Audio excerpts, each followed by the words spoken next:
La plupart des youtubeurs vont t'arrêter juste avant d'exploser, c'est les statistiques. Mais si je te disais qu'en fait t'étais à 2 doigts d'exploser et que tu vas t'arrêter potentiellement juste avant. Dans cette vidéo je vais te donner 6 signes que la plupart des youtubeurs ont reçus juste avant d'exploser et qui vont faire en sorte que du coup tu vas exploser si tu as ces signes dans les prochains mois ou même les prochains jours. Donc vraiment regarde bien cette vidéo et ne quitte pas la vidéo puisque tu es peut-être à une vidéo de comprendre pourquoi est-ce que ça marche pas et réussir à totalement changer ta vie puisqu'une chaîne YouTube peut changer une vie. On passe directement au premier signe et le premier signe ça va être de comprendre que YouTube ce n'est pas simplement un algorithme. Mais en fait l'algorithme on va plutôt le remplacer par un autre mot et c'est le créateur de YouTube lui-même et le gars qui s'occupe de l'algorithme qui aime remplacer l'algorithme par ce mot là, c'est le mot audience. En fait l'algorithme ça va être ton audience, ça va être des gens derrière, c'est des gens qui regardent des vidéos, c'est pas du tout un robot avec des lignes de code qui va faire ah là il y a ça donc on va recommander. Non, c'est en fait est-ce que les gens aiment la vidéo? S'ils aiment la vidéo et que ton audience aime la vidéo, bah YouTube va recommander encore plus ta vidéo, tout simplement. Et donc pour ça, il faut que tu comprennes la psychologie de qu'est-ce qui fait qu'une vidéo va fonctionner. C'est pas simplement quelque chose qui est en rapport avec l'algorithme, c'est en rapport avec qu'est-ce que les gens veulent. Est-ce que les gens veulent apprendre des informations, que ce soit dans par exemple une chaîne qui va être éducative? Est-ce que ça va être dans le divertissement? MrBeast par exemple, qui est l'un des plus gros exemples. Ces vidéos, c'est pas simplement parce qu'il paye des millions d'euros pour les créer qu'elles vont exploser. C'est tout simplement parce qu'il connaît les codes. Il sait que dans ces vidéos, il va y avoir tout le temps de la surprise. Il va y avoir de grosses émotions. Il va y avoir quelque chose d'extraordinaire qui va se passer. On a envie de savoir ce qui va se passer. On a envie de rester jusqu'à la fin. Et ça, c'est des symboles psychologiques et des choses qui font en sorte que les gens restent sur les vidéos, que la vidéo va donc exploser. Et donc, si tu veux exploser, il faut que tu apprennes quels sont les signes psychologiques qui vont faire en sorte qu'une vidéo explose.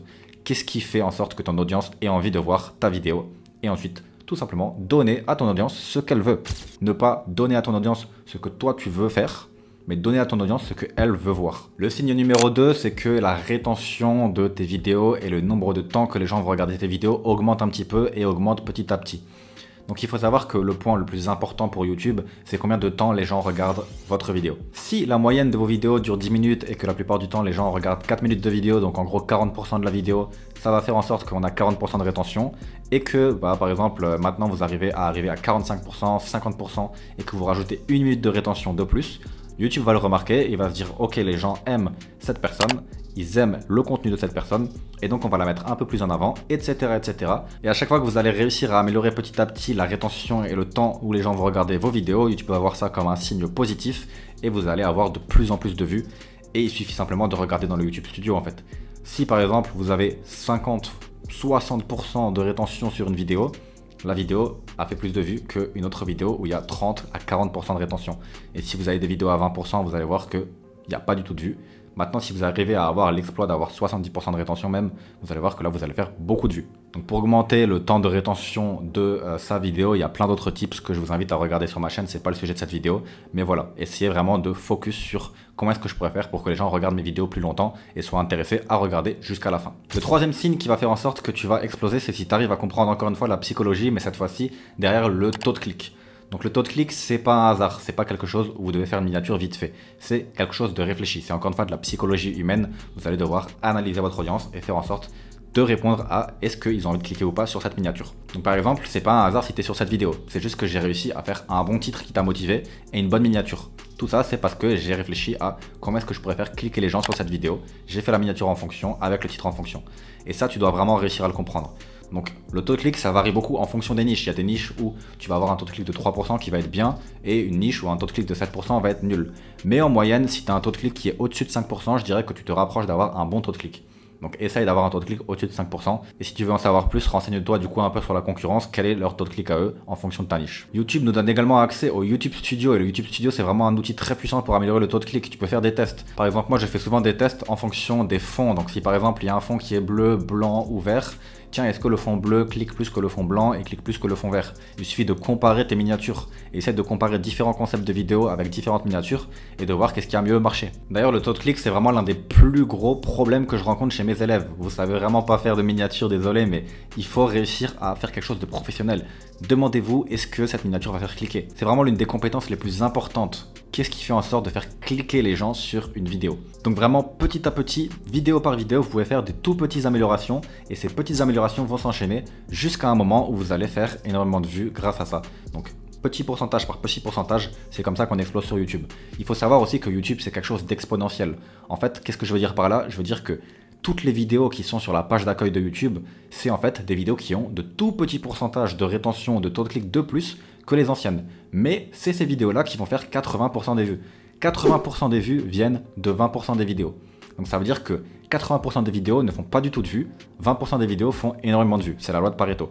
Et c'est tout simple. Si une vidéo est de qualité, bien évidemment, YouTube va la montrer à tout le monde parce que tout le monde l'aime. Et si une vidéo est nulle, YouTube ne va la montrer à personne parce que personne ne l'aime.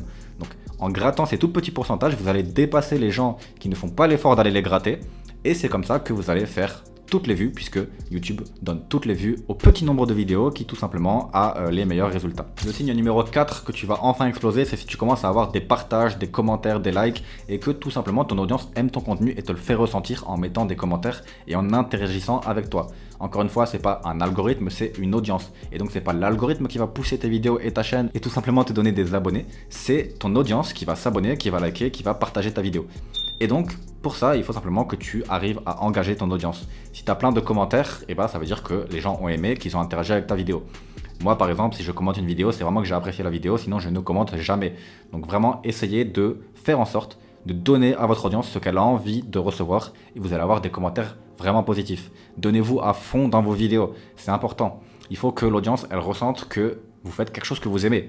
Si vous venez et que vous faites la gueule et que vous êtes en train de vous dire bon, j'ai fait cette vidéo vite fait, il fallait que je sorte une vidéo par semaine, ou bon, j'ai fait cette vidéo vite fait mais j'étais pas d'humeur aujourd'hui, votre audience va le ressentir.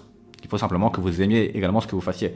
Et ça, c'est quelque chose dont on ne vous parle pas trop sur YouTube, mais c'est important d'aimer de faire des vidéos, puisque YouTube, c'est quelque chose de long terme. Donc, si tu n'aimes pas ce que tu fais, tu ne peux pas réussir sur le long terme. Si tu aimes ce que tu fais, tu peux continuer même si ça ne marche pas, et sur le long terme, ça va marcher. Le signe numéro 5, ça va être que tu postes des vidéos de façon consistante. Quand je dis de façon consistante, ça ne veut pas dire que tu dois spammer des vidéos et faire une vidéo par jour de qualité. Également, ça ne veut pas dire que tu dois spammer des vidéos de mauvaise qualité pour faire plein de vidéos et absolument être consistant. Il faut que tu trouves le juste milieu entre qualité et de façon consistante. Donc si pour toi, en fait, tu peux faire une vidéo par semaine de qualité et de façon consistante sur le long terme, pas simplement parce que tu t'es motivé ce mois-ci, là du coup ça va être ton chiffre, donc une vidéo par semaine. C'est très important d'être consistant et de créer en fait un momentum, puisque YouTube, ce qui fonctionne vraiment bien sur YouTube, c'est l'effet boule de neige. Plus tu vas publier de vidéos, plus tu vas avoir de vidéos qui vont faire des vues, et plus du coup à chaque fois que tu vas republier une nouvelle vidéo, elles vont faire un effet boule de neige sur les anciennes vidéos. Donc imaginons tu as 10 vidéos sur ta chaîne, tu vas republier une 11e vidéo, les 10 anciennes vidéos vont faire des vues. Ça va pas être énorme et ça va pas créer un effet boule de neige de ouf, puisque c'est que 10 vidéos qui font des vues entre elles. Mais si tu as 1000 vidéos sur ta chaîne et que tu publies une vidéo, cette vidéo, si elle intéresse les gens, YouTube va se dire « Ah tiens, cette chaîne est en train d'intéresser les gens, on va remontrer les vidéos. » Et vous allez avoir 1000 vidéos qui vont créer un effet boule de neige. Vous allez également avoir ces 1000 vidéos qui vont faire des vues à l'infini, puisque c'est très long terme YouTube. Et du coup, à chaque fin de vidéo, les gens vont pouvoir revoir d'autres de vos vidéos et créer du coup cet effet boule de neige qui va faire en sorte que vous allez avoir un minimum de vues quoi qu'il arrive tous les jours et même sur toutes vos nouvelles vidéos.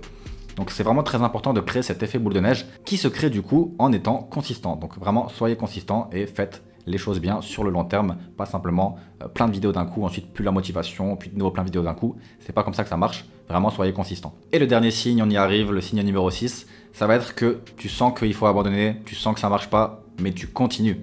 Tous les youtubeurs qui ont réussi le disent, ils étaient à 2 doigts d'abandonner, mais ils n'ont jamais abandonné, ils ont continué. Et c'est comme ça. MrBeast, il a fait plein de vidéos avant de réussir. Hein. Il n'a pas réussi du jour au lendemain. Il y avait un an entier où il a fait des vidéos et où il n'avait pas de vues. Coca-Cola, pareil, ils avaient pendant un an vendu 2-3 boissons et ça marchait pas. C'est pareil dans tous les domaines. Ne jamais abandonner. Surtout sur YouTube où c'est un business long terme et où plus on va avoir de vidéos, plus ces anciennes vidéos vont faire marcher les nouvelles. Donc vraiment, ne pas abandonner. Améliorer petit à petit tous les petits détails que j'ai donnés dans cette vidéo, faire en sorte de penser à, c'est pas un algorithme, c'est une audience, et tu vas vraiment réussir. Donc applique ces conseils, note ces conseils et fais-le dans tes prochaines vidéos. Maintenant, si tu veux en savoir plus sur chacun de ces points et comment optimiser le temps de rétention, le taux de clic, comment faire une bonne miniature, etc. Il y a plein d'autres vidéos sur ma chaîne où j'ai également une formation offerte juste en dessous où je t'explique tout ça. Donc tu peux mettre ton email dans la formation juste en dessous et je te l'envoie gratuitement dans ton email. Donc on se retrouve de l'autre côté pour les plus ambitieux d'entre vous qui sont chauds à vraiment améliorer ces points-là de façon sérieuse et savoir comment faire. Et pour les autres, n'hésitez pas à vous abonner. On se retrouve de l'autre côté. Ciao.